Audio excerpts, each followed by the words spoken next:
ડીસાના આપણે પ્રવીણભાઈ માળી અત્યારે તો મંત્રી છે સરકારમાં, શું આશા રાખો કે કંઈક સરકાર આમાં કરી શકે ખરી? હા, સરકારને મદદ ખેડૂતોને કરવી જ જોઈએ.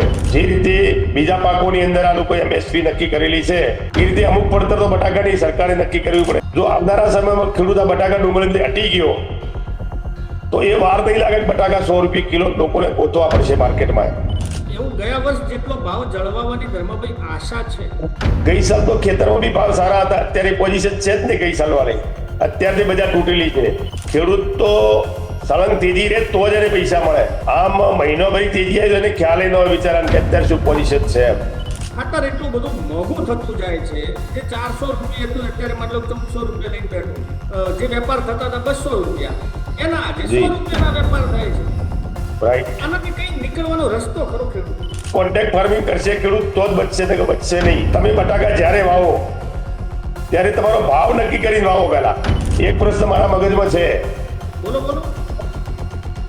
આજે બટાકા 5 કે 6 કે 7 રૂપિયા હોલસેલ વેચાય.